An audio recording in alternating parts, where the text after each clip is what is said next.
Atoms contain subatomic particles, electrons, protons, and neutrons. Protons and electrons were discovered by observations of their behaviors in electric fields. The diagram shows the behavior of separate beams of electrons and protons in an electric field. अच्छा जी, electron जा रहे हैं यहाँ, protons जा रहे हैं यहाँ, तो इस प्लेट पे चार्ज क्या होगा? बच्चों वाला सवाल है ये। इस प्लेट पे चार्ज क्या होगा?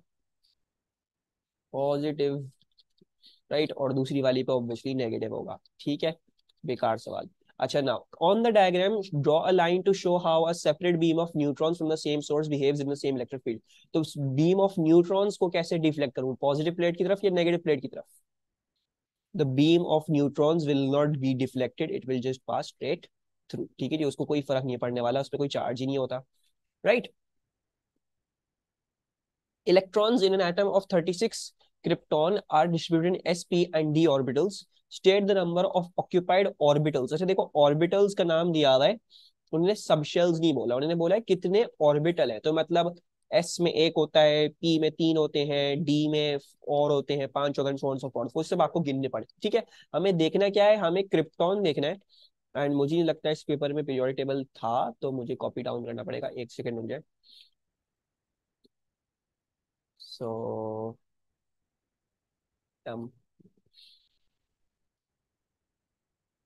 so let's get this copy and हम इसको जो है वो यहाँ डाल लेते हैं।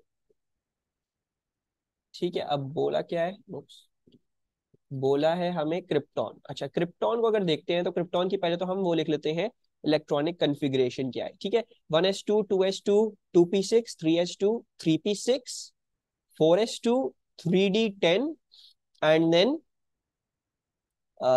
4p6। ठीक है जी, तो 4p6 पे एंड कर रहा है। Let's write that whole thing down. ठीक है, 36 क्रिप्टॉन है ना, 36 krypton. Let's write that whole thing down and फिर हम गिनना शुरू करते हैं कि कौन से कितने हमारे पास क्या क्या चीजें हमें दी हुई है।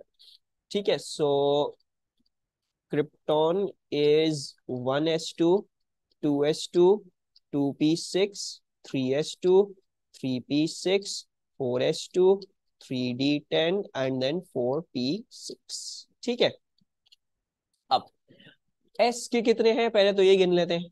s के चार है, p के तीन है, d के एक है। Let's see. अच्छा, s में एक ही ऑर्बिटल होता है, तो यानी एक ऑर्बिटल एक ऑर्बिटल एक ऑर्बिटल एक ऑर्बिटल। तो बिल्कुल सही कह रही है सदफ, सदफ कह रही है s के हैं चार। ठीक है, अच्छा p में कितने होते हैं? p में होते हैं तीन तीन तीन। तो मेरे हिसाब से 3 + 3 = 6, 6 + 3 = 9। ठीक है, ऑर्बिटल्स बोला है, नॉट दी सबशेल। वो ये नहीं बोल रहे p कितने हैं, वो ये बोल रहे हैं कितने ऑर्बिटल है। So I guess this is going to be a 9। And d में कितने हैं? d में होते हैं आपके पास पांच। तो मेरे हिसाब से ये होगा हमारा आंसर 4 9 एंड 5। ठीक है, किसी को कोई कंफ्यूजन, कोई प्रॉब्लम इसमें, कोई चीज जो इसमें समझ में ना आई हो? Let me also make sure. ठीक है, so this is the for krypton. अच्छा, इसमें ध्यान रखिएगा, देखो एक होता है शेल, शेल नंबर ये लिखा हुआ। ठीक है, दिस इज द शेल, सही है। एक होता है सब शेल, सब शेल ये रहा SPDF। एक होता है ऑर्बिटल, ऑर्बिटल होता है जैसे S में एक ही ऑर्बिटल होता है, ठीक है, S में P में तीन ऑर्बिटल होते हैं, ठीक है, और D में जो है वो पांच ऑर्बिटल होते हैं। तो ये जो सेपरेट बॉक्सेस हैं, 1 2 3 4 5, ये सेपरेट बॉक्सेस ऑर्बिटल कहलाते हैं। ये सब शेल है, और कौन से शेल में उसका नंबर यहाँ पे लिखा है। ठीक है, so make sure that distinction is clear to you. Now complete the diagram to show the number and relative energies of the electrons in an isolated atom of 14 Si। 14 Si यानी 14 electron है। देख लेते हैं इसका क्या हो जाएगा। 1s2 2s2 2p6 3s2 I guess. 2 + 2 4 4 + 6 = 10 10 + 2 = 12 और दो मजीद डालने हैं, तो मेरे ख्याल से 3p2 हो जाएगा। ठीक है जी, सो ये आ रहा है आपका। चेक भी कर लेते हैं अंदर से, just to make sure 3p2 पे ही है, गलत नहीं कर दिया हमने। 3p2 नहीं है, 3p4 है। एक सेकंड, सॉरी, नहीं ये रहा 3p2 है। ठीक है, 3p2 ही है, सही।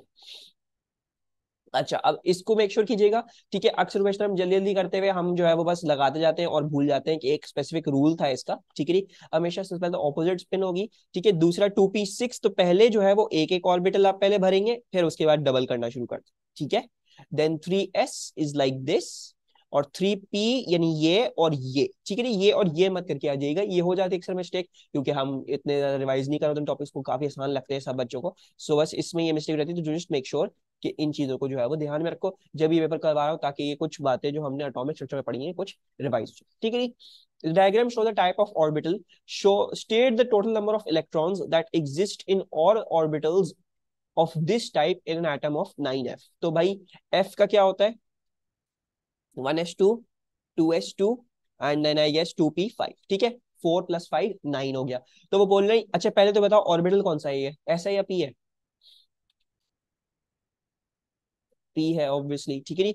नाउ अब इस p ऑर्बिटल में कितने इलेक्ट्रॉन्स हैं ऑक्यूपाइड, ये 5 ऑर्बिटल्स, 5 इलेक्ट्रॉन्स हैं जो इसके सारे ऑर्बिटल्स में होंगे, ठीक है नी। सो वी गोइंग टू से 5 इलेक्ट्रॉन्स, ठीक है नी। अच्छा उसके बाद the first ionization energies of elements in the first row of the D block, 21 scandium to 29 cuprum, cuprum yani copper, are very similar. For all these elements, it is a 4s electron that is lost during the first ionization. Suggest why the first ionization energies of these elements are very similar. ठीक है, तो हमेशा याद रखिएगा, हमेशा 3 बातें लिखेंगे 3 marks लिखने के लिए, 3 मार्क्स लेने के लिए। अच्छा ना अब इधर जो है वो एक बात समझ ले सबसे पहले तो, कि ये बात हो रही है इधर, ठीक है, स्कैंडियम से लेके कपरम तक, ठीक है, फ्रॉम स्कैंडियम टू कपरम, यानी इन दिस हमने इस पे कभी एक्सप्लिसिटली कभी बात नहीं करी, लेकिन आप देखोगे आप जब उन 3 पॉइंट्स को डिस्कस करेंगे तो बहुत ही आसानी से आपकी सारी चीजें जो है वो आराम से हो जाए, ठीक है। तो अगर मैं आपसे पूछूं कि यहाँ से यहाँ न्यूक्लियर चार्ज को क्या हो रहा है, तो what would you say, what is happening to nuclear charge, nuclear charge is increasing, ठीक है, तो बिल्कुल सही है। और अगर मैं आपसे पूछूं, ठीक है, nuclear charge is increasing and then I ask you what is happening to shielding, तो शील्डिंग को क्या हो रहा होगा। अच्छा अब इधर जो है वो एक बात समझने की है, ठीक है, you have to understand one thing, ये पीरियड वाली कहानी नहीं है, दीज आर ट्रांजिशन एलिमेंट्स। और हमने ट्रांजिशन एलिमेंट्स में एक बात करी थी कि हमेशा उनमें से इलेक्ट्रॉन कहां से निकलता है, पहले 4s2 में से निकलता है, राइट, वो 3d वाले इलेक्ट्रॉन्स नहीं होते, वो पहले 4s वाले होते, राइट। सो बेसिकली इसकी क्या है, इसकी है 4s2 3d1, 4s2 3d2, 4s2 3d3, 4s2 3d4, 4s2 3d5, 6 7 8 9, ठीक है ना। 4s शेल बड़ा है, 4 है, नंबर 4 है, ठीक है नी।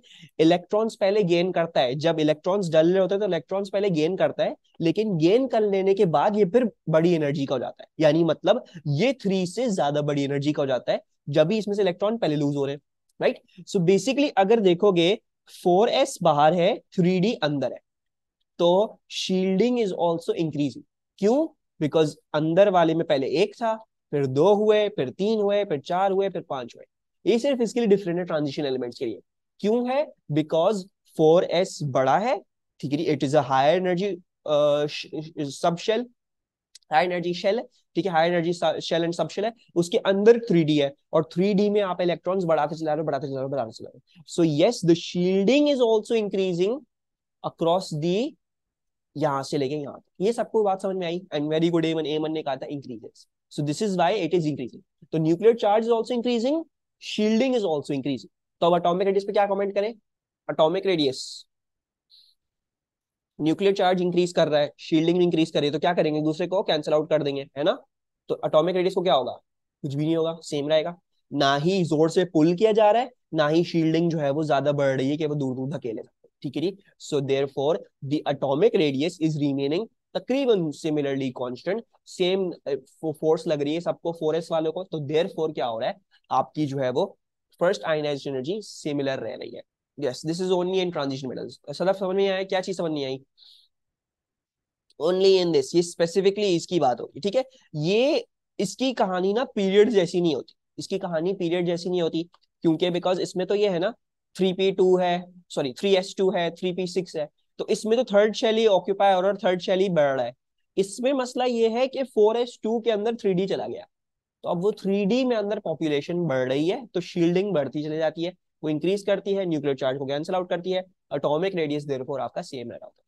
Now let's go over here, जब भी देखो सवाल भी उन्होंने कैसा पूछा था, तो थोड़ा सा हिंट आपने इधर से भी लेनी होती है। The first ionisation energies of elements in the first row of the d block are very similar, अगर एटॉमिक रेडियस चेंज कर रहा होता तो फिर डिफरेंट होता, right. So basically atomic radius is remaining same, कुछ ऐसा हमारे पास सीन है, and the factors must be cancelling out each other, ठीक है नहीं। एंड यहाँ पे देख लो उन्होंने और भी आपको बताया हुआ है, अगर आपको याद नहीं था तो पहले 4s लूज होता है, ठीक है। 4s हायर एनर्जी में चला था, जब उसमें इलेक्ट्रॉन्स, जब इलेक्ट्रॉन्स नहीं होते, इलेक्ट्रॉन्स जब डल रहे होते तो 4s लोअर एनर्जी पहले वो बढ़ता है, लेकिन जब इलेक्ट्रॉन्स में आ जाते तो फिर वो हायर एनर्जी का हो जाता है, वो फिर 3D से बाहर आ जाता है, ठीक है नहीं। सो nuclear charge increases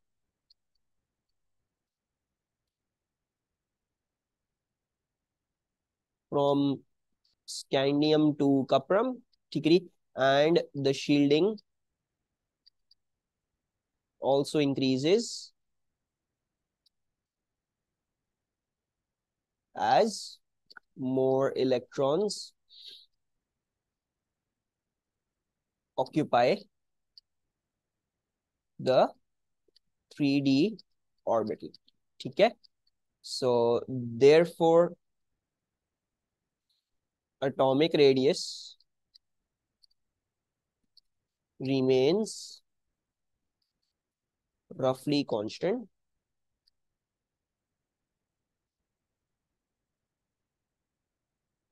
and so similar energy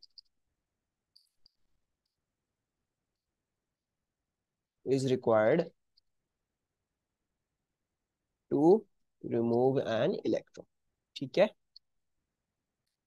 तो ये आ गया आपके पास फर्स्ट आयनाइजेशन एनर्जी का। Now hydron is a general term used to represent the ions 1h1 plus 2h1 plus 3h1 plus.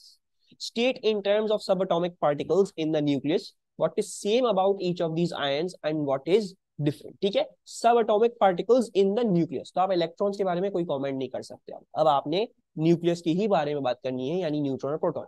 तो सेम जो है वो आपका क्या है, you can see the proton number is same, जब भी वो सारे हाइड्रोजन है, right, that should be the case. So the proton number is same, और डिफरेंट क्या हो गया, डिफरेंट न्यूट्रॉन्स हो गए, ठीक है, न्यूट्रॉन नंबर। बड़ा आसान सा ये आइसोटोप्स पे सवाल था, ठीक है। लेकिन इसमें अगर आप प्लस पे कमेंट करते कुछ भी कि सब में जो है वो एक इलेक्ट्रॉन कम है या किसी में भी इलेक्ट्रॉन्स नहीं है, तो फिर वो बोला था कि उन्हें पूछा हुआ नहीं है, उन सब atomic particles in the nucleus पूछा था, ठीक है। Now the period 3 elements sodium to sulphur all react with oxygen to form oxides.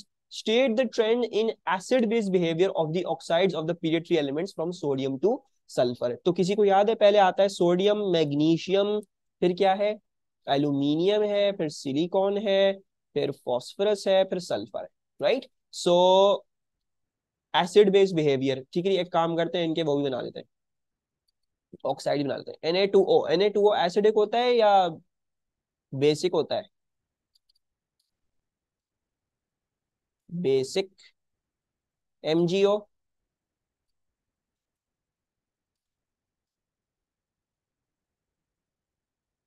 Basic. Al2O3 क्या होता है,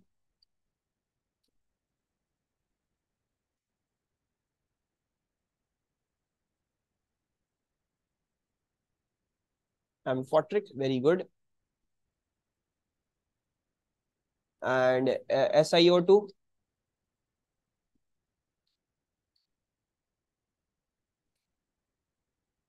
SiO2 इज एसिडिक, ठीक है जी।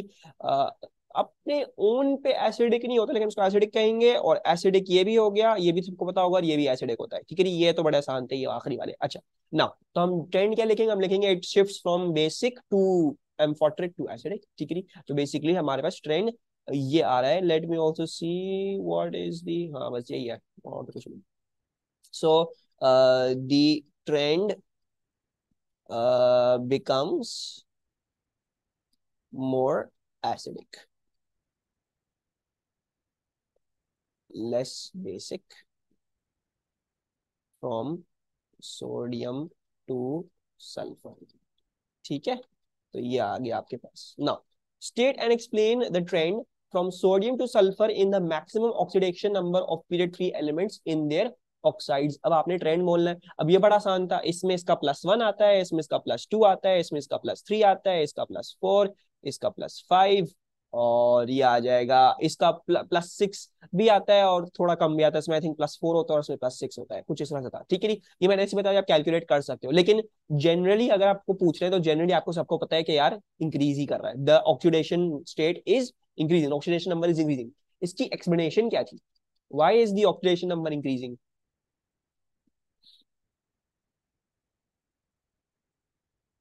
The number of electrons in outer shell increases, or in other words, the valence electrons increase. Very good, Mayman. So the oxidation numbers increase. ठीक है जी। आपको पता है ऑक्सीडेशन क्या होती है? ऑक्सीडेशन होती है लॉस ऑफ इलेक्ट्रॉन्स। तो ये सब बेसिकली लूज कर रहे हैं इलेक्ट्रॉन्स टुवर्ड्स ऑक्सीजन, ऑक्सीजन को इलेक्ट्रॉन्स दे रहे हैं। तो अब इसके पास एक था, इसने एक दे दिया, इसके पास दो थे, इसने दो दे दिया, इसके पास तीन थे, इसने तीन दिए, इसने चार दे दिए, इसने पांच दिए, इसने छह दे दिए, ठीक है जी। तो सब दे रहे हैं ऑक्सीजन को, और जितने हैं वो दे देते हैं, ठीक है जी। The oxidation numbers increase as from sodium to sulfur, the number of valence electrons increases, ठीक है, स्ट्रेट फॉरवर्ड। अच्छा, अब क्या है हमारे पास? Sodium oxide and phosphorus 5 oxide both react with water, name the product of each reaction. Sodium oxide with water क्या होती है, नाम लिखना है, ठीक है, फॉर्मूला नहीं बताना, what's the name for that? ये भी काफी आसान है। When sodium oxide reacts with water, sodium hydroxide. और जब भी फॉस्फोरस 5 ऑक्साइड डालूंगा तो क्या बनेगा? अच्छा, by the way phosphorus 5 oxide यही है, ठीक है, P4O10, you will call it that it is phosphoric acid, ठीक है, phosphoric acid. Yes, okay, next up, explain why phosphorus 5 oxide has a low melting point of approximately 300 degrees Celsius, but magnesium oxide has a high melting point of approximately 2850 degree Celsius, ठीक है। और तीन बातें ऐसी लिखनी है कि examiner को पता हो कि भाई क्या हो रहा है, क्या नहीं हो रहा है। तो क्या क्या चीज लिखेंगे आप? अच्छा, आई थिंक ये तो काफी आसान है। मैग्नीशियम ऑक्साइड, इसमें कौन सी बॉन्डिंग है? Which kind of, I just formulate the answer with you guys, बहुत देर हो जाएगी कि सब लिखने बैठ जाओगे। इसमें है कोवेलेंट है, आयनिक है? आयनिक है, ठीक है, this is an ionic compound, ठीक है। एंड ये वाली जो है दिस इज कोवेलेंट, ठीक है। और मैं आपसे पूछूं यार, ये कोवेलेंट सिंपल है या जायंट है, phosphorus 5 oxide? Will it be a simple और अ जायंट स्ट्रक्चर? सिंपल, ठीक है जी। और आयनिक क्या होगा? आयनिक वो ऑब्वियसली हमेशा जायंट ही होता है, ठीक है जी, उसमें कभी कोई चीज सिंपल नहीं होती आयनिक, ठीक है।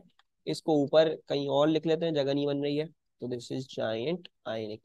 अच्छा जी, नाउ अब जब ये हो रहा होता है तो ऑब्वियसली आयनिक में कौन से बॉन्ड्स टूटते हैं? आयनिक बॉन्ड्स ही टूटते हैं, which are strong electrostatic force of attraction, ठीक है। Whereas a covalent simple में कौन सी बॉन्ड्स टूट रही है? इंटरमोलिकुलर फोर्सेस टूट रही है।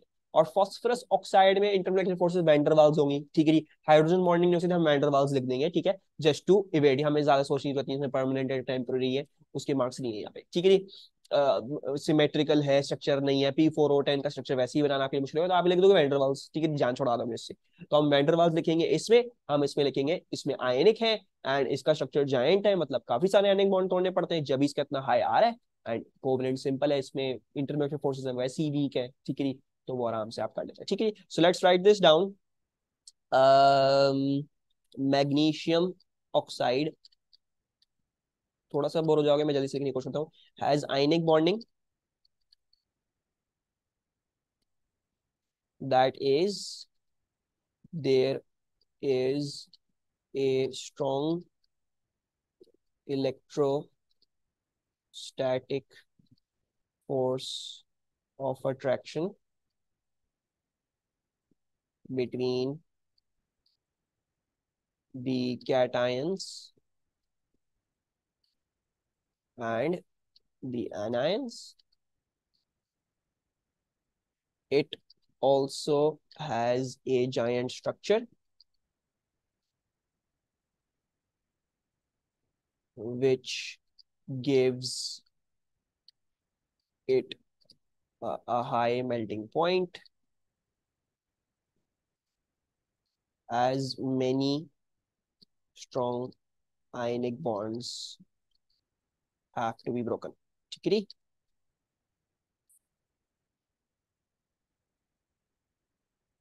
और ये क्या था, फॉस्फरस ऑक्साइड, इसको लिख लेते हैं P4O10। ठीक है। Is simple covalent molecule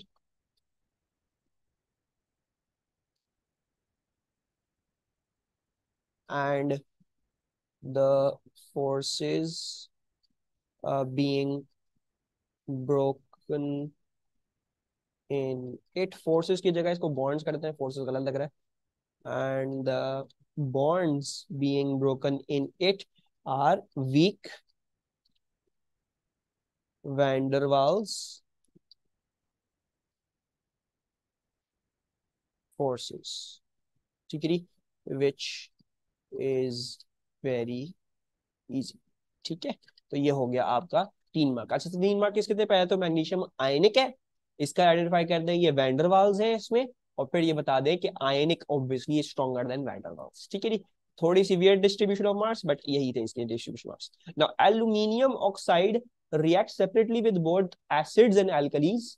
Write an equation for the reaction of aluminium oxide with excess aqueous hydrochloric acid। ठीक है, now मैंने आपको नोट्स में जो इक्वेशन लिखवाई है, मुझे याद पड़ रहा है मैंने आपको ये वाली लिखवाई है। ठीक है, I have done this one H2SO4 and you have seen के मेरे ख्याल से यहाँ पे हमारे पास बन रहा होता है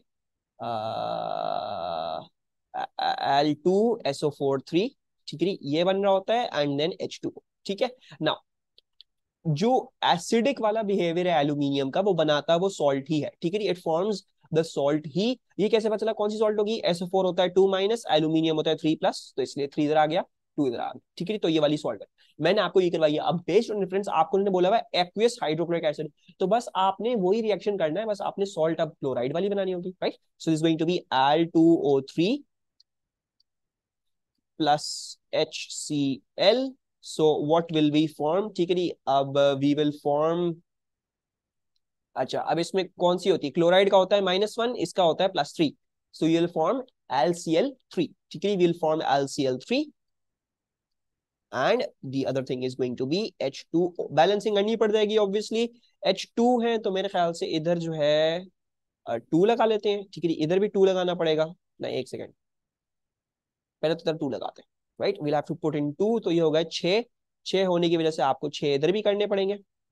ठीक है, बिल्कुल ऐसे होगा, तो 6 जब आपने किए तो आपको 3 इधर भी करने पड़ जाएंगे। So therefore this is now balanced. इन्होंने नहीं बोला स्टेट सिंबल्स को, तो हम स्टेट सिंबल्स नहीं लिख रहे हैं। फिर आपको बोलते हैं right an equation for the reaction of aluminium oxide with sodium hydroxide. तो ये तो मैंने आपको सिखाई हुई है, ये क्या है, Al2O3 प्लस NaOH। ठीक है, एक और चीज भी होती है तो लेफ्ट हैंड साइड, वो हम डिसाइफर कर लेंगे। क्या बन रहा होगा, दिस फॉर्म्स NaAlOH4, NaLOH4। ठीक है, so this is the product that you are forming. और यहाँ पे देख रहे होगे कि अच्छा, इसको अगर बैलेंस करने बैठोगे ना तो हो नहीं सकती है ऐसी बैलेंस, बड़ा मुश्किल हो जाता है इस तरह, तो you have to add some water over here as well. तो ये होती है इसकी कंप्लीट बैलेंसिंग फॉर्मुला। ठीक है जी, तो ये पूरी इक्वेशन है, ये तो मैंने जैसे लिखाई हुई वो तो वैसी है, इसमें बस थोड़ी सी इन्फ्रेंस थी which you had to deduce. ठीक है, तो इसको भी बैलेंस करके देख लेते हैं। Al2O3 है, Al2 है तो मेरे ख्याल से इधर 2 लगा लेते हैं।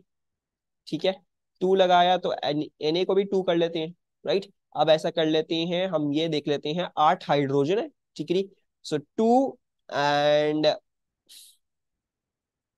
3। ठीक है, 3 2 6 +2 8 हो गए। ऑक्सीजन गिन लो, 3 +2 5, 5 + 3 8, 8 हमारे पास आ गया, हमारे पास सब कुछ यहाँ पे बैलेंस हो गया। Now describe the lattice structure of silicon 4 oxide. You should answer, your answer should include reference to the arrangement of silicon oxygen atoms and the bonds between them। तो कैसे डिस्क्राइब करेंगे हम सिलिकॉन 4 ऑक्साइड का structure, anything that you know, जो भी समझ में आ रहा है, जो लिखना चाहिए नहीं लिखना चाहिए, क्या करना चाहिए क्या नहीं करना चाहिए। सिलिकॉन ऑक्साइड, ठीक है, it's SiO2।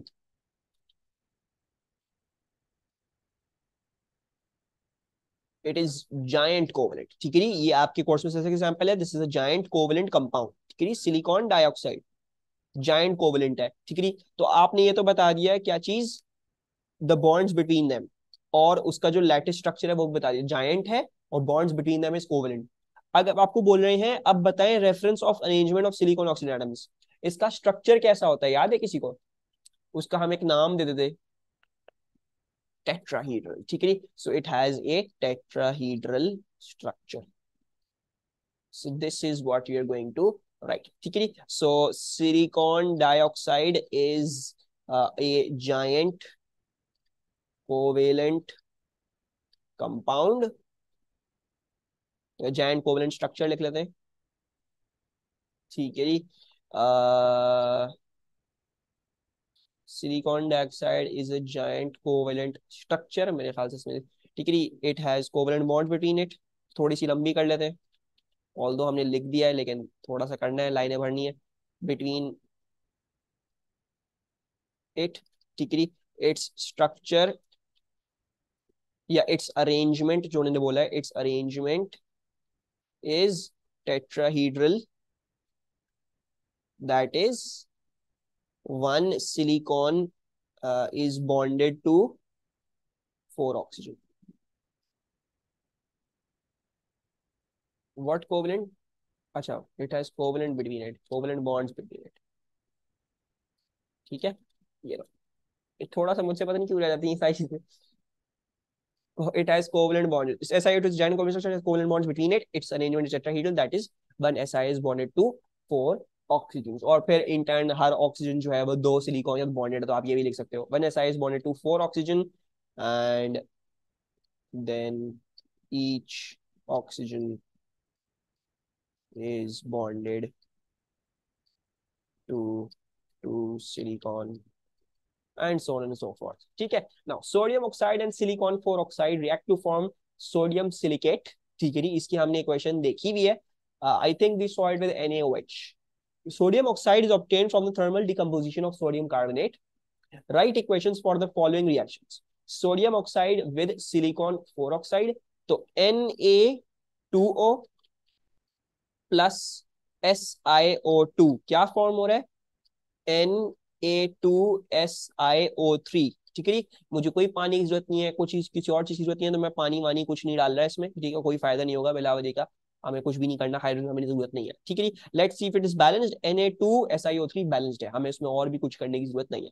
Then thermal decomposition of sodium carbonate forming sodium oxide and carbon dioxide, ये भी बड़ा आसान है, ये भी कर लोगे, ठीक है जी। सो अच्छा, सोडियम कार्बोनेट का फॉर्मूला बता दें, फॉर्मूला क्या होगा, Na2CO3, ठीक है। सदफ हमेशा मिस्टेक होती क्यों होती है, Na प्लस CO3 2 माइनस, ठीक है जी। तो 2 माइनस इधर जाएगा, प्लस उधर जाएगा, so is going to be Na2CO3, ठीक है जी। Sodium carbonate is Na2CO3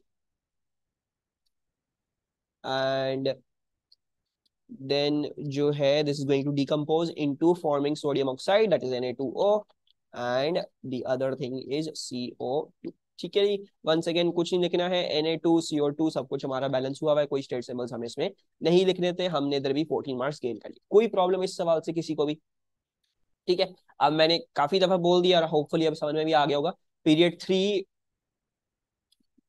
her paper में देखा है, ठीक है, कभी ऐसा नहीं हुआ किसी पेपर में स्किप हुआ, पेपर 2 है, ठीक है जी। पीरियड 3 अच्छे से करके जाइएगा, group 17 and group 2 as well, ये टॉपिक्स हैं जो आने वाले हैं, ठीक है, don't take them for granted, ये आएंगे लास्ट, ठीक है।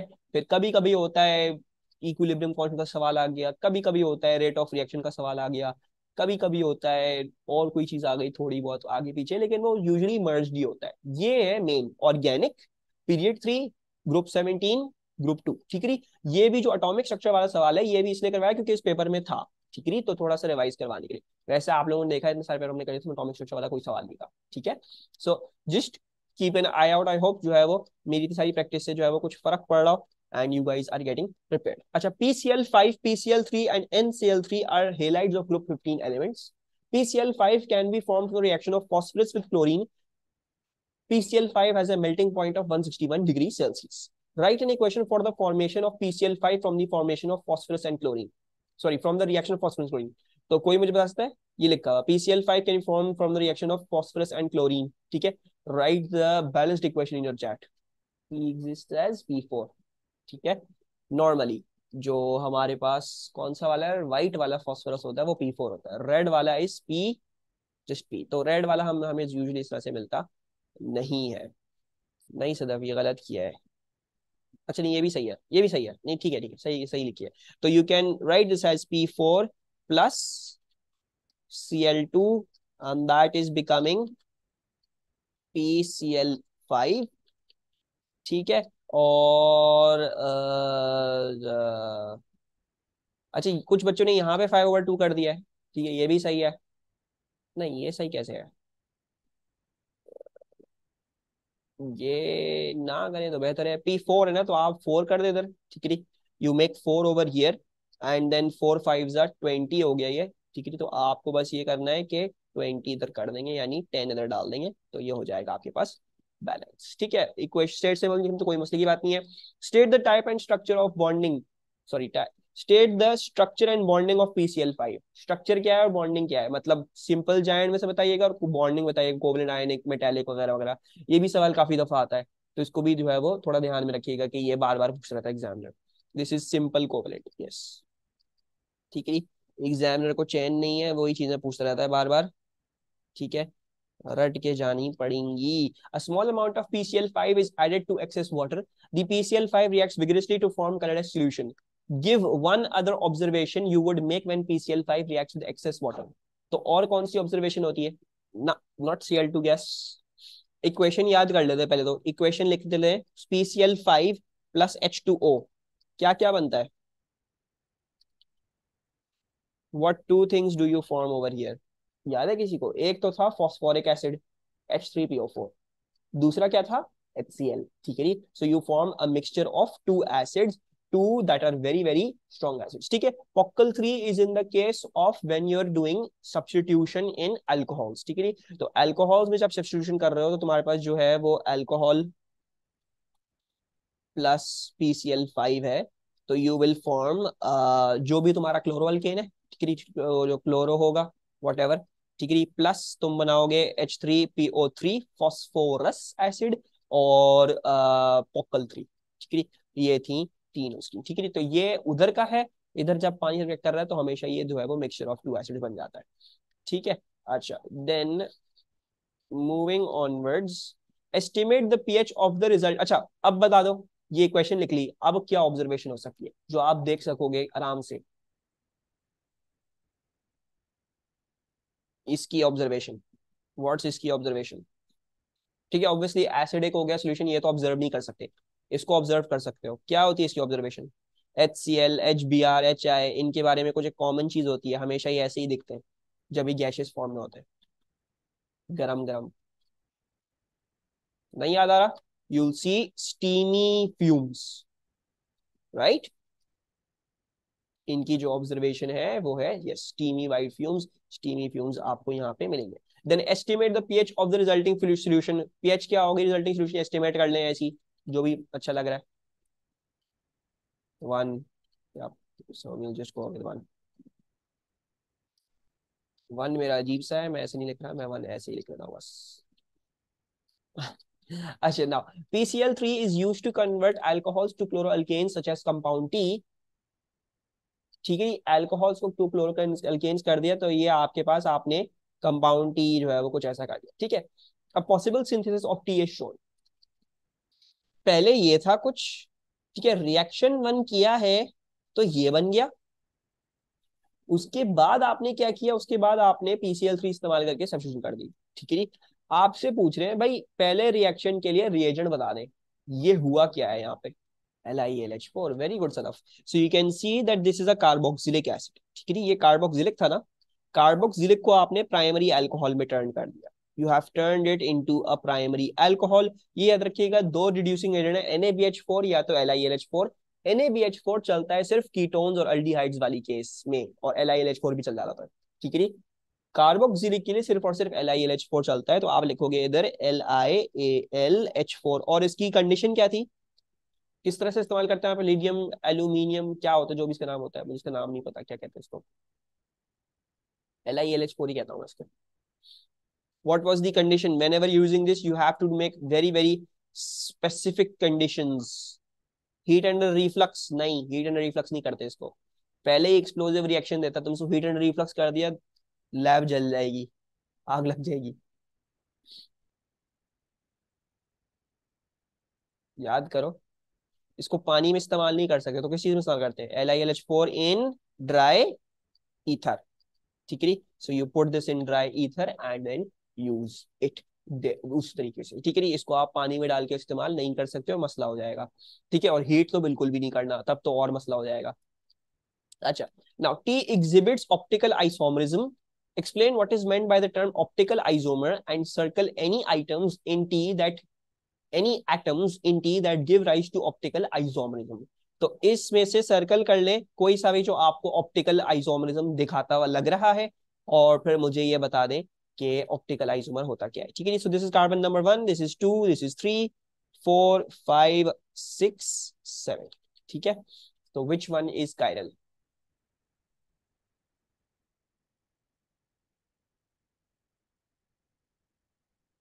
यस एमन, you are correct. So the chiral one is 5, right. एक जगह मिथाइल ग्रुप, एक जगह CH2Cl, एक जगह ये सारी चीज है, और एक जगह इसके बाद हाइड्रोजन लगा होगा, right. So this is the one that is chiral, ठीक है। I am going to remove the numbers, बल्कि छोड़ रहने देते हैं। एंड देन ऑप्टिकल आइसोमर, उन्होंने ऑप्टिकल आइसोमरिज्म नहीं पूछी, उन्होंने बोला ऑप्टिकल आइसोमर क्या होता है, ठीक है। तो optical isomer is a non super imposable image या non super imposable compound of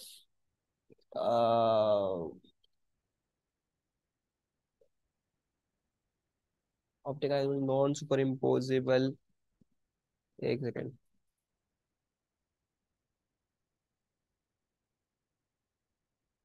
mirror image of a compound having exactly the same structural form, ठीक है।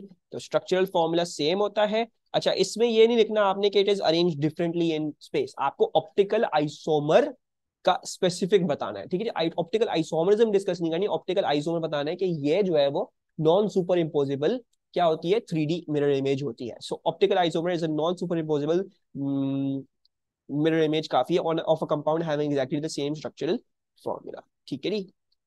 अच्छा, उसके बाद क्या है? T is a minor product in the reaction of compound S with excess HCl, ठीक है जी। S को excess HCl के साथ रिएक्ट करते हैं तो T जो है वो माइनर प्रोडक्ट है, ठीक है जी। T दोबारा से ले आते हैं इधर। T क्या था? T ये रहा, ठीक है। सो T is this,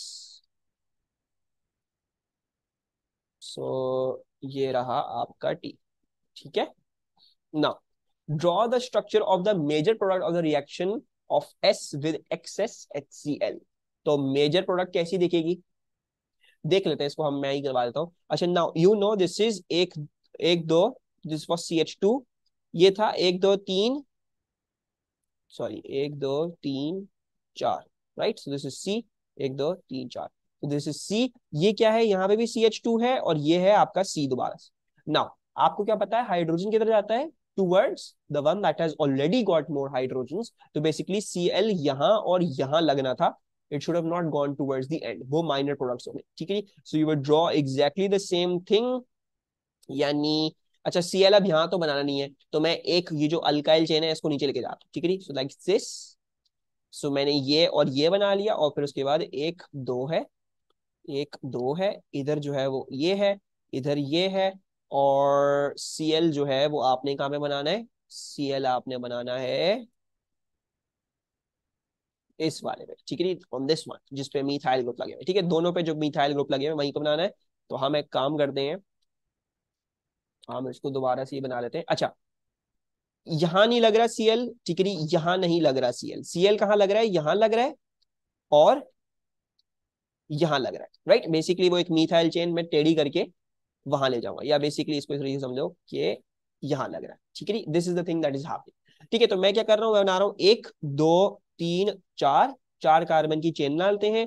this is 1 2 3, 1 2 3 4, ठीक है। दिस इज 1 2 3 4 5, सॉरी 1 2 3 4, 1 2 3 4, ठीक है, ये बना लिया मैंने। अच्छा, इस पे है मिथाइल, तो ये रहा मिथाइल, और इस पे क्लोरीन दिखाना है, तो यहाँ पे मैंने क्लोरीन भी दिखा दिया। सिमिलरली इस पे भी मिथाइल है और यहाँ पे भी क्लोरीन है। So this is the major product of your reaction. ठीक है, किसी कोई प्रॉब्लम, कोई कंफ्यूजन इसमें इसमें बनाने में?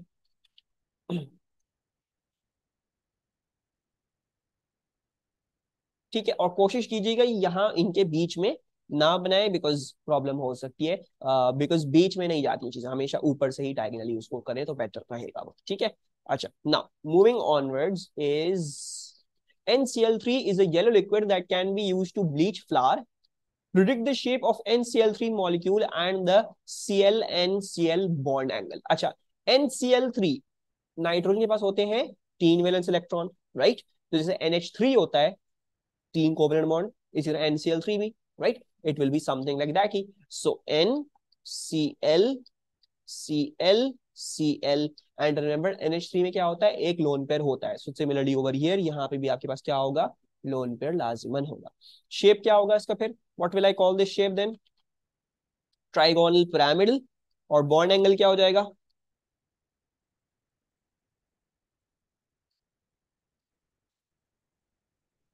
The bond angle is 107 degrees. Very good, Eman. ठीक है, so this is the structure for this. ठीक है, now this was based on inference. NCl3 का मैंने आपको पढ़ाया नहीं है, लेकिन आपको NH3 का पता है। आपको पता है Cl हाइड्रोजन की तरह ही एक एक बॉन्ड ही फॉर्म करता है, so therefore ये ऐसा ही दिखेगा।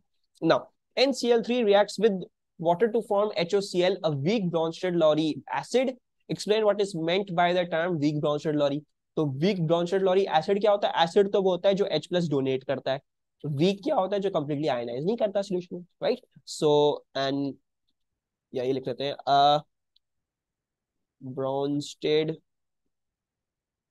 Lorry acid is a species that donates protons या H+ जो आपको लिखना हो, a weak acid only partially dissociates in solution. ठीक है जी, बहुत ज्यादा कंसेप्चुअल पेपर नहीं है, most of it is depending on your how well you remember the stuff. Now NCl3 liquid decomposes according to the equation shown. NCl3 liquid decompose करता है nitrogen और chlorine. A sealed container of volume this much contains unreactive gas at a pressure of 1 into 10 power 5. 0.241 gram of NCl3 was injected into the sealed container. The sealed container was heated to make NCl3 fully decompose and cooled to 20 degrees Celsius. Calculate the final total pressure inside the sealed container at 20 degrees Celsius after NCl3 liquid has fully decomposed. तो पहले तो ये मुझे बताएं कि इसमें concept कौन सा लगेगा। ये पूरा सवाल देखें दोबारा से, and then let me know कि कॉन्सेप्ट कैसे ये निकालेंगे, ये जो इन्फॉर्मेशन दी गई है, मोल्स के थ्रू करना है सॉल्व या कोई और चीज है जिसके थ्रू हम सॉल्व करेंगे? एनी आइडियाज में क्या लगेगा? देखो, वॉल्यूम दिया हुआ है, प्रेशर दिया हुआ है, रूम टेम्परेचर प्रेशर वाली कंडीशंस नहीं है, गैसेस का है काम। देखो ये डिकम्पोज करेगा, गैसेस बनेंगी, तो मोस्ट प्रॉब्ली इसमें आपको आइडियल गैसेस लगानी, आपको पीवी इक्वल्स टू एनआरटी लगानी। ठीक है जी, नाउ अंडरस्टैंड द क्वेश्चन क्या है। देखो एक सील्ड कंटेनर है 250 सेंटीमीटर क्यूब का, contains unreactive gas at a pressure of this much. ठीक है, प्रेशर जो है वो इतना है, और पहले से कुछ अनरिएक्टिव गैस इसमें है, ये रिएक्ट नहीं करेगी जब तक पूरी एक्सपेरिमेंट कर रहे हो, रिएक्ट नहीं करेगी, मतलब ये है उसमें अंदर कहीं नहीं जाने वाली। ठीक है, 0.241 ग्राम्स ऑफ NCl3 इंजेक्ट किया आपने। आपने इंजेक्ट करने के बाद क्या किया, गर्म करना शुरू कर दिया इसके, ताकि ये डिकम्पोज कर जाए। ठीक है, डिकम्पोज कैसा हुआ है? डिकम्पोज हुआ है फुली, यानी पूरा का पूरा ये चीज बन चुका है, right? So basically I will be working out इसके मोल्स कितने हैं, इसके मोल्स कितने हैं, देन इनके प्रेशर्स क्या क्या होंगे, and then I just add it to the total pressure. मैं उस तरीके से निकाला। ठीक है, तो उसको करने से पहले तो हमें पता करना पड़ेगा इसके मोल कितने हैं, ताकि हम इसके मोल और इसके मोल निकाल सकें, right? So first of all the moles of NCl3, तो वो कैसे निकलता है? मास अपॉन MRAR, यानी 0.241 gram divide by the MRAR। Nitrogen का होता है 14, क्लोरीन का होता है 35.5। ठीक है, so can anyone calculate and give me this value? क्या आ रही है? I hope I am correct on the things. 14 ही होता है, 28 तो नहीं होता। वेट, मुझे क्यों याद गलत याद पड़ रहा है। नाइट्रोजन इज 14 और वो होता है 35.5। ठीक है, ऐसा ही है। So upon 14 plus 3 into 35.5। ठीक है, ये आ गया आपके पास 2 इंटू 10⁻³ एग्जैक्ट। ठीक है ना। 2:1 का रेशियो है N2 के साथ, तो मोल्स ऑफ N2 क्या हो गए, मोल्स ऑफ N2 हो जाएंगे आधे। सो बेसिकली 1 इंटू 10⁻³ अच्छा 2:3 का रेशियो है विद Cl2। तो अगर आपको ये समझ में नहीं आया तो आप यूनिटरी मेथड कर ले। ठीक है, Cl2 आपको पता है 2:3 का रेशियो है, तो 2:3 आपको निकालना है। क्या चीज आपको इस पे निकालना है, कितने मोल आना है। 2 इंटू 10⁻³। वैसे तो क्लियर होगा, 3 × 3 आना चाहिए, लेकिन फिर भी देख लो। ठीक है, just for your own convenience. So you will see that x will be equals to 3 into 10⁻³। तो हमारे पास x क्या है, basically the moles of Cl2. So we have now also gotten the moles of Cl2। अच्छा now अब इस बात को समझ लें आप क्या चीज, कि आप जो है वो इंडिविजुअल कैलकुलेशन भी कर सकते हो। मतलब आप ये भी कर सकते हो कि आप जो है वो आ, इसकी प्रेशर अलग निकालो, इसकी प्रेशर अलग निकालो, प्रेशर अलग निकालने के बाद फिर इस प्रेशर में प्लस कर दो, ये भी कर सकते हो। या फिर आप दोनों को प्लस करके एक साथ ही प्रेशर भी निकाल सकते हो। क्यों? बिकॉज आइडियल गैस वाली इक्वेशन ये नहीं कहती आपको कि ये गैस है या दूसरी गैस है, नहीं, वो कहती है एनआरटी, वो बोलती है मोल्स। तो आप मोल्स जितनी भी गैसें सब उठा के उसमें डालेंगे, प्रेशर निकाल दो। ठीक है, so I am just going to do it in one step. मैं PV equals to NRT direct एक ही दफा इस्तेमाल कर लूंगा, तो PV equals to NRT. Pressure क्या था आपको, देखो, you are wanting to find out what is the pressure due to these two. इन दोनों की वजह से प्रेशर क्या लगेगा, फिर हम वो प्रेशर उसमें ऐड कर लेंगे, right. So I am wanting to find out what's the pressure because of these two, तो मैं प्रेशर पी ही लिख रहा हूँ। वॉल्यूम कितना है, वॉल्यूम वही है जो कंटेनर का पहले से था, 250 सेमी क्यूब। तो we will pick that up and write that down. 250 metre cube में कन्वर्ट करना है, सो 10⁻⁻6। मोल्स कितने हैं, 1/3 plus 3/3। So basically it's 4 into 10⁻⁻3। Add कर ले, देन R इज 8.31। और टेम्परेचर क्या है आपका, आपका टेम्परेचर है 20 डिग्री सेल्सियस। 20 मत डाल दीजिएगा, 20 प्लस 273 करके डालिएगा। ठीक है, सो प्रेशर हमारे पास क्या आ जाएगा, 4 into 10⁻⁻3 then into 8.31 then 293 divided by 250 into 10⁻⁻6। ठीक है, तो आपके पास जो है वो ये आ गया आपका pressure. Let's calculate this as well. 4 into 10⁻⁻3, 8.31, 293, 250 into 10⁻⁻6. So we are getting a pressure due to these of 38,957। ठीक है, 38,957 काफी है। ठीक है, इतनी राउंडिंग ऑफ तो हमें चाहिए भी नहीं होगी। और फाइनली इस प्रेशर में आपने ये ऐड करना, क्योंकि ये प्रेशर इसका है, इनके मोल्स की वजह से है, इनके मोल्स की वजह से है सिर्फ ये प्रेशर। आपको फाइनल निकालना है टोटल। तो प्रेशर टोटल क्या हो जाएगा, ये लिखा हुआ था 1 इंटू 10⁻5। सो 1 इंटू 10⁻5 प्लस ये क्या है 38,957, प्लस कर लें कैलकुलेटर में, तो plus 1 into 10⁻5 you are getting 138,957। ठीक है, अब देख ले हमें वैल्यूज क्या क्या दी हुई थी, ये थी 3 सिग्निफिकेंट, इसमें हमने सिर्फ ऐड किया है। ठीक है, उससे पहले आपने जो इस्तेमाल करी है 2 सिग्निफिकेंट वैल्यू इस्तेमाल करी है, इधर 3 सिग्निफिकेंट थी। खैर ये तो इन्फिनिट सिग्निफिकेंस होगी, तो मेरे ख्याल से हम 3 सिग्निफिकेंट देते हैं अपनी वैल्यू। 3 सिग्निफिकेंट तक हो जाएगी मेरे हिसाब से ये 1 2 3 4 5। So it's 1.39 into 10⁻5। ठीक है, कोई कंफ्यूजन, कोई प्रॉब्लम इस सवाल से, कोई चीज जो समझ में ना आई हो?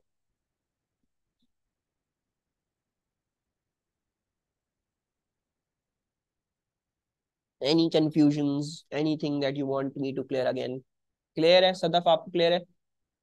सब बीच में डिस्कनेक्ट हो गई नहीं, फरिया बेचारी वो भी डिस्कनेक्ट हुई नहीं है। अच्छा, some reactions of compound G are shown. अच्छा कंपाउंड जी, कंपाउंड जी में कौन कौन से ग्रुप्स हैं, कौन कौन से फंक्शनल ग्रुप्स हैं? Aldehyde and alcohol. So this is an aldehyde. ठीक है, ये कार्बोक्सिलिक नहीं है ना, ये कीटोन है, ये अल्डिहाइड है। और ये है आपके पास, और बेटर बोलोगे तो 1 डिग्री अल्कोहल। ठीक है, so this is the primary alcohol.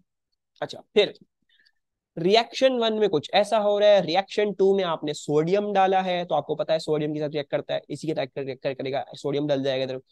Tolerance reagent आपने डाला तो कुछ ये कहानी आई, तो आपको पता है ऑक्सीडाइज करता है अल्डिहाइड्स को, कार्बोक्सिलिक बन गया वो, ठीक है। फिर आपने H2SO4 हीट एंड रिफ्लक्स किया तो क्या बन गया, सेल्फ एस्टरिफिकेशन हो गई, हाइड्रोक्सी कार्बोक्सिलिक एसिड, ठीक है। So we see something like this. अच्छा, now state the type of reaction that occurs in reaction one. Reaction one क्या है, देखो ये भी CO2H बन गया, ये भी CO2H बन गया, ये भी कार्बोक्सिलिक एसिड बन गया, ये भी कार्बोक्सिलिक एसिड बन गया। कौन सा टाइप ऑफ रिएक्शन हो गई है, oxidation, right? Both aldehyde and alcohol got oxidized to carboxylic acid। और इसका रिएजेंट और कंडीशन क्या होंगी, ऐसा रिएजेंट तो दोनों को करेगा, ठीक है, नॉट सिर्फ एक को, दोनों को करे, साथ में करे। तो which reagent will oxidize aldehydes as well as alcohols? K2Cr2O7 and any conditions that I need to give them?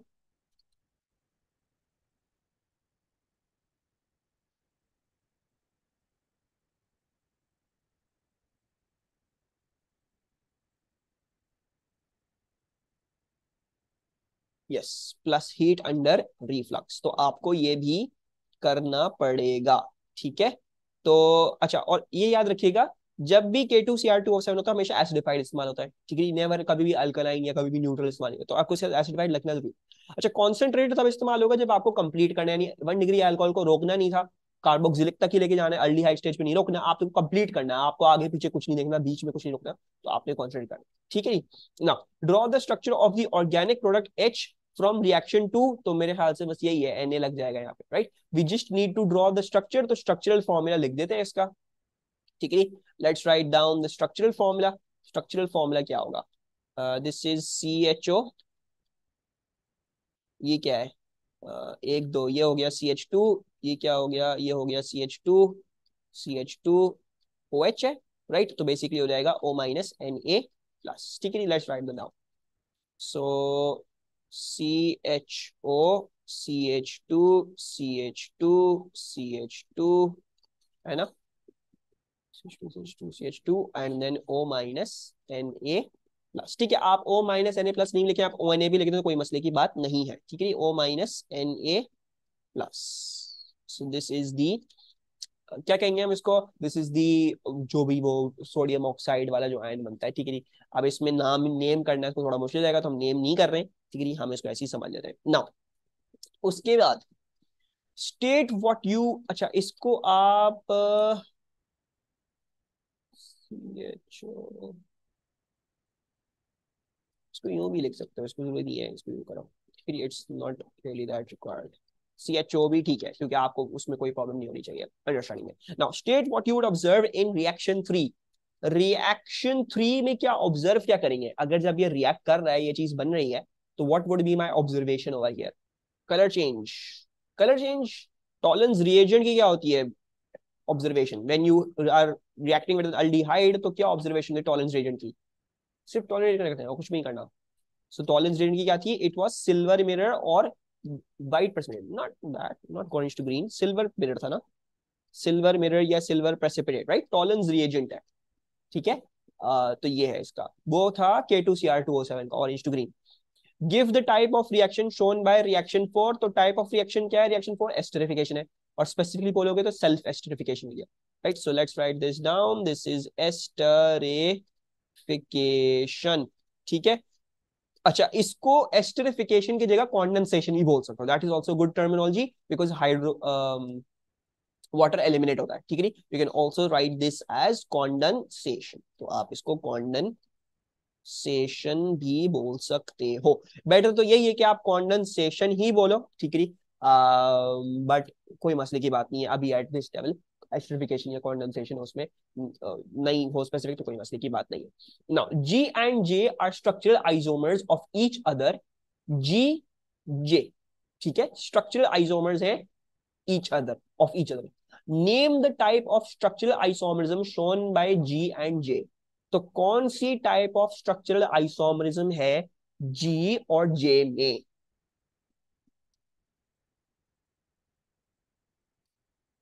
Positional, so yup correct, position ही है। पोजीशन आइसोमरिज्म, ठीक है। पोजीशन कैसे आइडेंटिफाई किया? एक होती है चेन, चेन में होती है अल्काइल चेन ब्रांच होती है, इसमें कोई अल्काइल चेन ब्रांच नहीं हुई। पोजीशन क्या होती है? फंक्शनल ग्रुप अपनी पोजीशन चेंज कर लेता है। यू कैन सी यहाँ पे प्राइमरी अल्कोहल था, ये बन गया सेकेंडरी अल्कोहल, इसने अपनी पोजीशन चेंज करी है।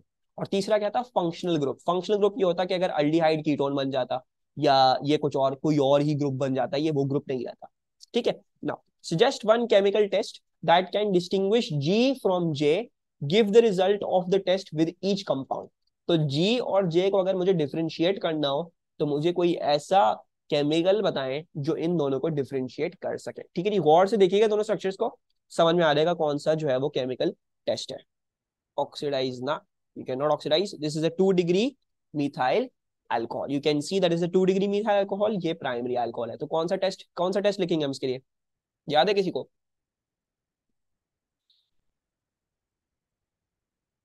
क्या इस्तेमाल होगा? You use to use alkaline aqueous iodine, या ये लिखोगे कि I2 एक्वियस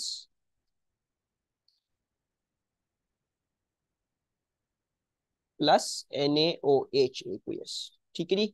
तो what will happen with G? Result क्या आएगा with G? What should I write for G? क्या रिजल्ट आना चाहिए?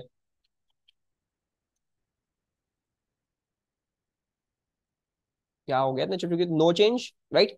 Alkaline aqueous iodine does not react with primary alcohols, 2 degree methyl alcohol आपको क्या देगा? It will give you a yellow precipitate. क्यों देता है? बिकॉज CH I3 फॉर्म होता है, यानी ट्राई आयोडो फॉर्म, ठीक है जी। ट्राइओडो फॉर्म कह रहा हूँ, ट्राइओडो मीथेन या आयोडो फॉर्म होते हैं इसको, ठीक है जी। So this is the thing that is forming, तो येलो प्रेसिपिटेट बन जाता है आपके पास, ठीक है। कोई प्रॉब्लम इसमें? कोई चीज जो समझ में ना आई हो? इतना चुप चुप क्यों होगा भाई सब? जल्दी फारिग कर दूंगा आज, टेंशन नहीं लो, 10 मिनट में हो जाएगा पेपर, ये भी खत्म हो जाएगा, ठीक है। I feel like, personally feel like chemistry paper ज्यादा आसान होता है फिजिक्स से। फिजिक्स एक क्लास में होता ही नहीं पेपर खत्म, केमिस्ट्री का एक क्लास में भी जल्दी खत्म हो जाता है, राइट। अच्छा, in the reaction schemes below G and J are converted into organic compound K. जी, जी क्या है? जी ये है, ठीक है जी ये है, चलो छोड़ो जाने दो इसको, जी ये है, जे ये है। अच्छा, जी को NaBH4 के साथ रिएक्ट करते हैं तो कुछ होता है, ठीक है। फिर Al2O3 हीट करते हैं। फिजिक्स का सिर्फ काइनेमेटिक्स बुरा है? ना बाबा, ऐसी बात नहीं है। तो Al2O3 के जो है, अगर आपको आप हो सकता है आपको लगता हो, लेकिन फिजिक्स में बच्चों को काइनेमेटिक्स मुश्किल लगती है, और उनको जो है सुपर पोजिशन भी बड़ी मुश्किल लगती है अगर उसमें स्टेशनरी वेव्स वाला सवाल आ जाए, और इलेक्ट्रिसिटी बहुत मुश्किल लगती है सबको, तो वो भी, तो उसमें भी प्रॉब्लम रहती है बच्चों को। तो ये है 3 मेजर। वेव्स इजी है, सुपर पोजिशन में स्टेशनरी वेव्स वाली चीज मुश्किल लगती है बच्चों को, ठीक है। अच्छा खैर, बहरहाल जी को आपने क्या किया? NaBH4 के साथ रिड्यूस किया होगा। रिड्यूस करने पे क्या होता है? अल्डिहाइड बन जाता है, प्राइमरी अल्कोहल, देख लोगे प्राइमरी अल्कोहल बन गया वो, ठीक है। You got an primary alcohol. Al2O3 क्या करता था? Does anyone remember what does Al2O3 do with heat to a primary alcohol या अल्कोहल इन जनरल?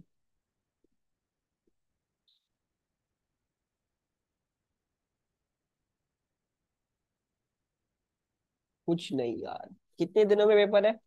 इतने भूला, इतने भूल क्यों गए हो सारी चीजें? अच्छा ना, क्या बनेगा? Al2O3 plus heat is dehydration, right. Al2O3 plus heat is dehydration, तो ये इसको क्या कर देगा? डिहाइड्रेट कर देगा, यानी दो जगह अब डबल बॉन्ड्स आ जाएंगे, राइट। तो अगर देखने की कोशिश करेंगे तो देख लेते हैं थोड़ी देर में, ठीक है। State the role of NaBH4, this is reducing agent, ठीक है नी। और इधर आ जाओ, हम इधर से ये देख लेते हैं कि ये कैसे बन रहा है, ठीक है। Let's grab this.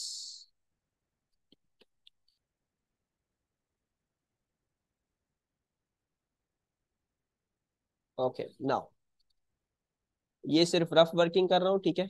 Organic product identify करनी है तो आइडेंटिफाई कर लेंगे हम। अच्छा, ये कैसे होगा? नाउ, पहले NaBH4 इस्तेमाल किया, तो NaBH4 क्या करेगा? पहले NaBH4 ये करेगा कि अल्डिहाइड को प्राइमरी अल्कोहल में कन्वर्ट कर देगा, right. So basically you are going to have something like this, OH, फिर ये C, ये और ये OH, ठीक है। It's going to be something like this. ऊपर से कंफर्म भी कर सकते हो, OH है फिर CH2 3 है, सो OH CH2 CH2 CH2 and then CH2OH CH2OH, ठीक है, ये सब लिखा हुआ आपके लिए। उसके बाद क्या है, आपने डिहाइड्रेट किया है। डिहाइड्रेट करने पे क्या होता था, you used to remove the alcohol from over here and a hydrogen from an adjacent carbon, ठीक है, you used to remove the alcohol from over there and the hydrogen from adjacent carbon, और उनके बीच में जाता है double bond. Similarly यहां से भी OH हटाओगे, ठीक है, और एडजेसेंट कार्बन के साथ डबल बॉन्ड डाल दोगे। तो this is something like this, इसको देख लो, this is CH2 double bond 1 2 3, this is CH, दोबारा से 1 2 3, ये हो गया CH and then double bond CH2, ठीक है। आपको इसका नाम लिखने की जरूरत नहीं है क्योंकि इसकी नेमिंग आपके उसमें कोर्स में नहीं है, तो आप इसको ऐसे ही लिख सकते हो, this is CH2 double bond CH CH double bond CH2, ठीक है। P and Q have same molecular formula as G। Al2O3 क्या करता है, डिहाइड्रेशन, राइट, रिमेंबर अल्कोहल्स को डिहाइड्रेट करता है। इसी तरह H2SO4 भी था दूसरा dehydrating agent. So Al2O3 and H2SO4 dehydrate alcohols form alkenes, ठीक है। सो बेसिकली यहां से जो OH था वो हटा के नेक्स्ट वाले कार्बन हाइड्रोजन हटा के उन्होंने डबल बॉन्ड इधर फॉर्म कर लिया, डबल बॉन्ड इधर फॉर्म कर लिया, ठीक है। अच्छा, now P and Q have the same molecular formula as G। P and Q same molecular formula as G। Complete the table with the expected observations of P and Q with the named reagents।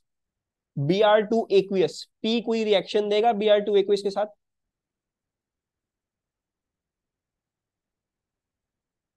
No. सो क्या लिखना है, इसमें लिखा हुआ नहीं है क्या लिखना है। अगर in case of no reaction हम लिख देते हैं no, no change, no change लिख देते हैं। अच्छा, result with Q, what will be the result with Q, no change दोबारा से, ठीक है। कोई ऐसा इसमें Br2 aqueous only reacts with alkenes, ठीक है। 2,4 डाइनाइट्रोफिनाइल हाइड्रोजीन इसके साथ रिएक्ट करेगा, 2,4 dinitrophenyl hydrazine, no. So will write no change. और क्यू के साथ रिएक्ट करेगा क्या, और अगर रिएक्ट करेगा तो क्या चीज हमें ऑब्जर्वेशन में मिलेगी, what will be the result, orange precipitate, yes. So will get an orange, ये येलो भी लिख दो तो कोई मसले की बात नहीं होगी। Aqueous sodium carbonate, sodium carbonate क्या होता है, सोडियम कार्बोनेट होता है Na2CO3, ठीक है। थोड़ी देर पहले अभी फॉर्मूला भी देखा था इसी पेपर में। ये रिएक्ट करेगा क्या पी के साथ, will it react with P, effervescence, right? This has a carboxylic group, so carboxylic groups react with carbonates, so you will see effervescence over here, and आपके पास यहाँ पे क्या है, यहाँ पे है आपके पास सोडियम कार्बोनेट। अगर आप यहाँ पे रिएक्ट करोगे तो हमारे पास क्या आएगा, हमारे पास कुछ भी नहीं आएगा क्योंकि उसमें कार्बोक्सिलिक ग्रुप है ही नहीं, तो we will write no change, ठीक है। So this is what we have right now. अच्छा, next last thing I guess, नहीं काफी लंबा सवाल है। The structure of compound L is shown, R represents a hydrocarbon chain, ठीक है। कंपाउंड एल का स्ट्रक्चर दिखा दिया आपको, ठीक है, सेल्फ एस्टराइज हुआ कोई चीज है। A student was asked to reduce the full structure of L। The student analyzed L using infrared spectroscopy। The following spectrum was obtained, ठीक है, ये following spectrum का। Identify the bond responsible for the absorption marked X and Y।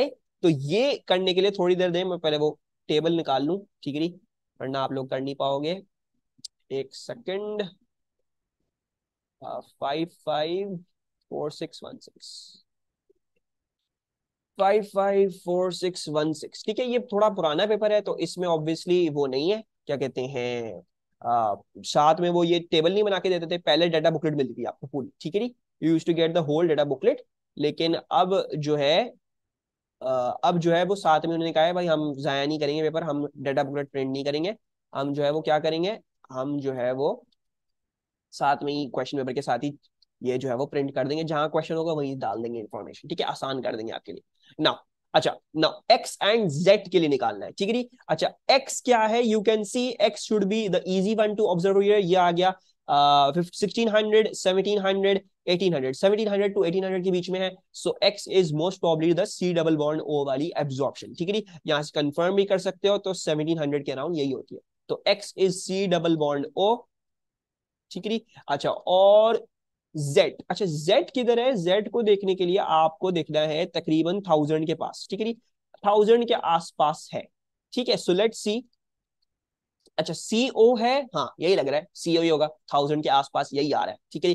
बाकी तो CH अगर देखते हो तो वो इतना बड़ा है, उसमें वो तो होने से रहा, एंड और कोई बॉन्ड इसमें कोई है नहीं, ठीक है, जो इधर आपको लिखे हो। So it's going to be CO, that is 1042 this. इसमें कोई कंफ्यूजन?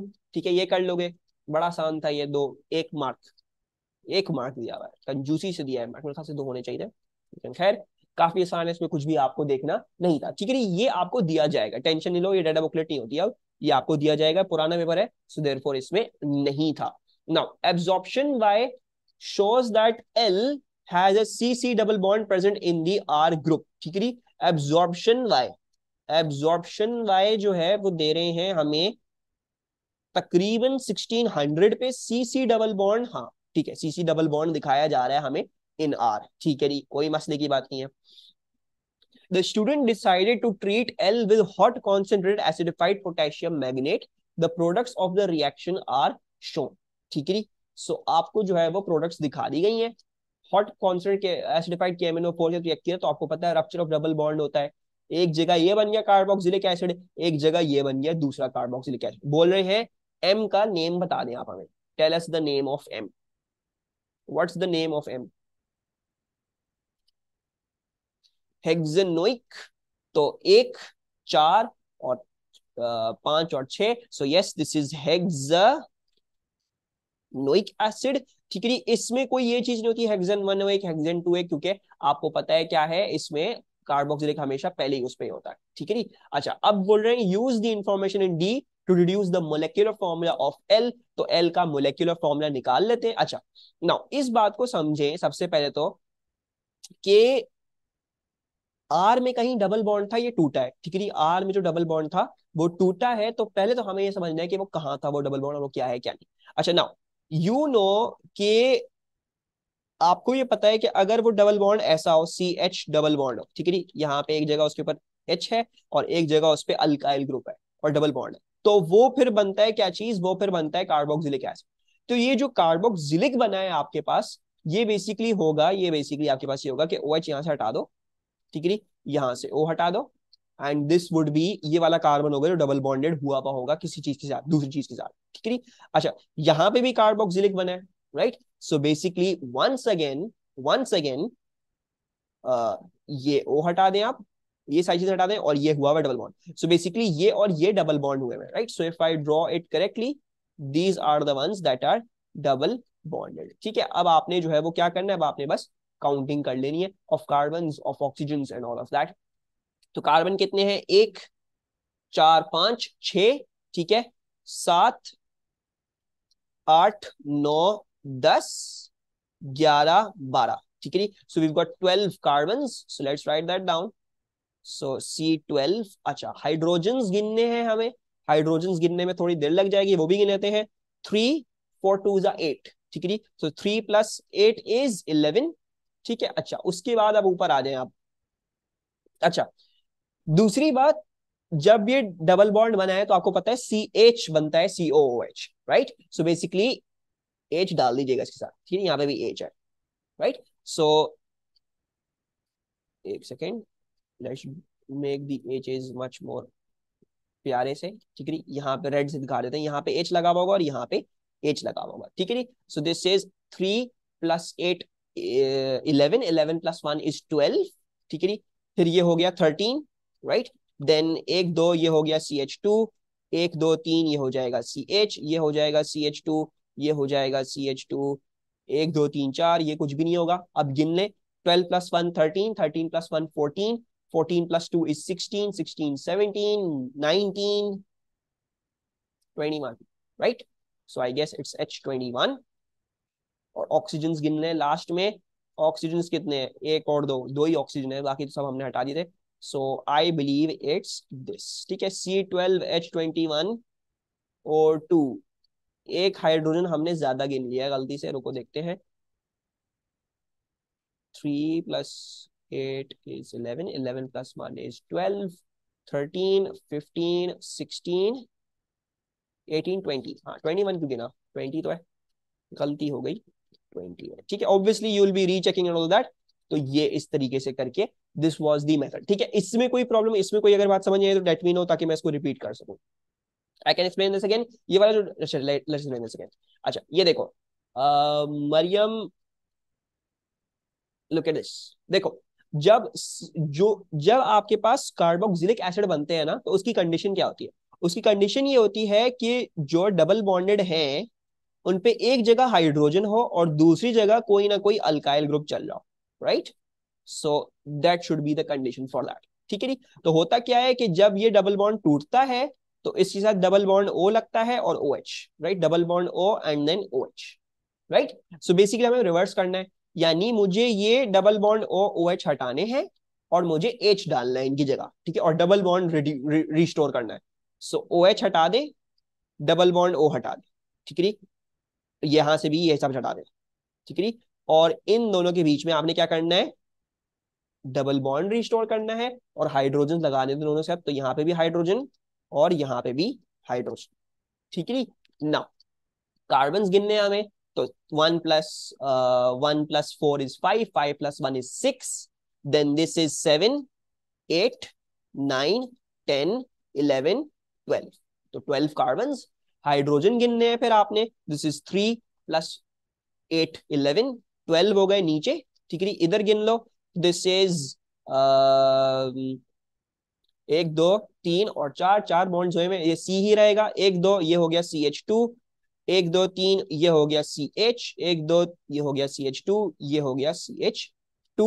वो क्वेश्चन था 1 2 3 4, ठीक है? तो हाइड्रोजन गिन लो, 12 यहाँ थे नीचे, 13, 15, 16, 18, 20, एंड देन ऑक्सीजन जो है वो आपके पास ये रहे सिर्फ और सिर्फ 2। सो इसलिए हो गया C12H20O2, ठीक है? द कैच क्या है? कैच बस ये है कि ये समझ लो कि जब ये टूटता है तो C double bond O OH बनता है, right? So all you have to do is reverse the process and reverse and make the double bond वापस से। तो मैंने C double bond O OH हटाया, काटा, ठीक है? डबल बॉन्ड वापस से रिस्टोर किया उन दोनों के बीच में और उनके ऊपर एक एक हाइड्रोजन लगा लिया, क्योंकि जब आप OH बना रहे थे तो वो लॉस्ट होता है। मैंने OH काट दिया तो मुझे जगह हाइड्रोजन वापस डालना था, ठीक है? तो ये है इसकी वर्किंग।